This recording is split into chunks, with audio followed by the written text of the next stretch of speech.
I don't mean to be negative today, but we are going to talk about some don'ts. Not do's, don'ts. If you are somebody who is interested in getting your book out in the traditional publishing world, you're going to have to query your book. If you want to learn about some things you should not do when you're querying your book, stick around and we will talk about them. Hello, my name is Jennifer Aline. I am a freelance writer, social media manager, the mother of twin girls, and my debut novel, That Age, is coming out winter 2021. I've always been somebody who wanted to get traditionally published. That doesn't mean that I may not self-publish something in the future. Traditionally published is something I've always wanted, whether it was with a small press, a big five, whatever. I just always wanted to work with a team to help me get my book out. When you're doing this, you have to go through a process with a query letter. You have to query agents and editors about your book so they can learn about it, ask for more, and hopefully sign you on. Today, we're going to talk about 7 don'ts. We're going to talk about things you should not do when it comes to querying your book. Before we get started, I will do a quick little blurb about what a query letter is. I have other query discussions I will link below. But query letter is a one-page cover letter that you send to agents and editors out in the field about your book. You want the agent or editor to be interested in your book. You start off, you talk a little bit about your book, you drag them in, why they should read it, and a little bit about you. That's a very short little snippet about a query letter. The first don't that we're going to talk about is don't send the same query letter to every agent and editor out there. You don't want to just copy and paste the letter into an email and send it to every agent and editor on your list. Not every agent and editor is going to have the same interests as the others. Definitely want to do your research, and again, I will link below a video I have about researching before you query. You definitely want to see what books they've worked on. What other authors have they worked with? Maybe when you're making your comp titles, your comparative titles, use one of their books. Maybe in their blurb about what they're looking for when it comes to their manuscript wish list, it says, looking for a fun women's fiction book about roommates who are friends and get all caught up in the craziness of adulthood. Sounds familiar. If they want that, mention it in your query letter. Mention that you heard they wanted something like this. Well, ta-da! But obviously do it in a professional way. If maybe you don't connect with any of the other books that they have on their list, which you probably should, but maybe you don't, let's say. Maybe the hobby that you have as well. At the very end, when you put that little bit of bio about yourself, bring that up. It shows that you researched, you looked into the agents, and it also shows that your query letter will be specific to each agent and editor.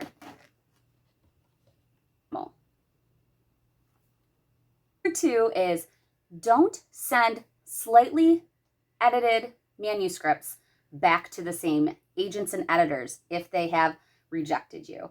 Sometimes agents and editors will send you a genuine letter. They won't just send you the automatic, I'm sorry, you're not a good fit, or I'm sorry, we're not going to take you on at this time, or nothing. They may actually say, if, we didn't connect with this character, or maybe this tense needs to be looked at or something. If you go back and make those changes, but they didn't ask you to resubmit, don't resubmit it. Unless that book has had a huge change where the plot changes, the character changes, it's honestly almost a different story, then you can maybe send it back in. But usually, if an agent or editor says no, you probably don't want to send that book back in. Honestly, just don't. Number 3 is don't attach documents unless asked. This is a big one because a lot of agents and editors want you to submit the query letter with maybe the synopsis and, let's say, the first chapter in the body of the email. A lot of them do not want you to put attachments or documents because it may end up in spam. It may end up coming to them and looking a little funky. And also, if they don't ask for it, then they're not going to even give you a chance. They want you to send to them what they ask for. So make sure you know what that is And usually it's in the body of the email. A lot of professionals do not want attachments. So if they do ask for an attachment, definitely attach it. But if you're unsure, if maybe they didn't specify, I would suggest putting it in the body of the email. Number 4 makes me laugh. Number 4 is don't CC in all the agents and editors at the top of your email and then push send and send them all your query letter. I did this with my first book I queried. Admit this, but yeah, it's true. I CC'd in 5, 10 agents in my email for the first book I ever queried, which was over a decade ago. And I didn't hear back from most of them. I actually did hear back from a few, but most of them I didn't hear anything back. And you don't want to do that. Similar to the first point I talked about, you want to make your query letter specific to the agents and editors. You want to research them. Make sure you put something in there that shows that you did your research, you did your work on top of the other work you do, so you can connect with them in a genuine way. If you just CC in and send, it's not very genuine. Number 5 is don't check back in with the agent or editor a week later and just ask how things are going and if they've read it, because they probably haven't. It usually takes a while. Professional tells at the end of their submission page how long it will be before the author hears back, or whether or not the author will hear back at all. Usually it's like 4 to 6 weeks. For some, it's different.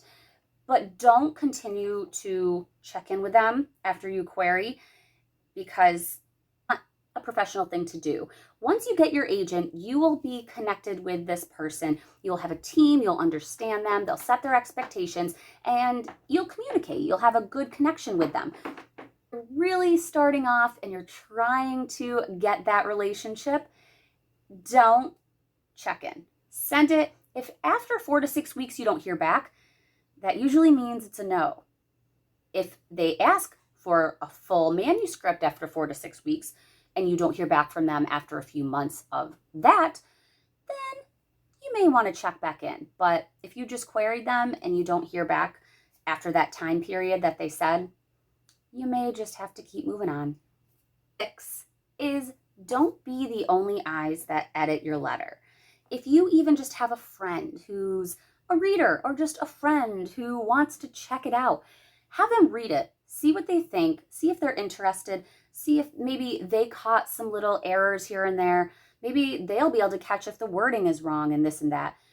Even if they're not totally knowledgeable of the publishing and writing world, it's still good to have 1 or 2 other people just read your letter. It's like submitting an assignment into school and just wanting someone to just take a look at something.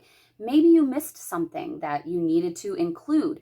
Maybe, like I said, the wording is wrong. Maybe it just doesn't sound professional. Someone else can be the eyes for you, whether that's a critique partner, a beta reader, someone you met at a workshop or a conference, or your mother. You can ask anybody. Just don't be the only eyes that look at your letter. It's always good to get help and support. Don't that we're going to talk about today, number 7, is don't send to somebody who doesn't take your genre and age category. I kind of talked about this earlier on, that you need to research. I think I've said this a bazillion times in the last 10 minutes, that you need to know what the agents and editors want. You need to know what they're looking for, the kind of books that they want to manage and help get out there into the world. You don't want a women's fiction book to a sci-fi agent. You want to send it to the right people. And I've listened and watched many podcasts and videos and read blogs and at the conferences that I've been to, that people say, professionals say, that if they get a manuscript that immediately is not in their genre and age category or is not in their word count group, they don't even look at it. And you don't want to be one of those people. You want your query to get through to who it needs to get to so you can hear back. So don't make this little mistake. Make sure you know who you're sending it to. Make sure it's the right people and do it. Don'ts when it comes to querying and getting your query out there. They're honestly pretty simple, but if this is your first time in getting your query letter set up and out, it may be a little intimidating. You don't want to just fall into a pool of rejections and cry for days and weeks and months. Honestly, every author that is on the center table at Barnes & Noble has gotten rejections. Everybody gets rejections, and it's okay, but the one request for that full manuscript and that one agent who says yes, that's what matters out of all those rejections. So don't do these don'ts. Thank you for listening. If you like this kind of content, subscribe below, hit the thumbs up button. I post this kind of stuff every Friday, and once in a while, we'll put a pop-up video in there. Thank you very much. Stay creative, and I love this mug so much. Stay creative and drink that coffee.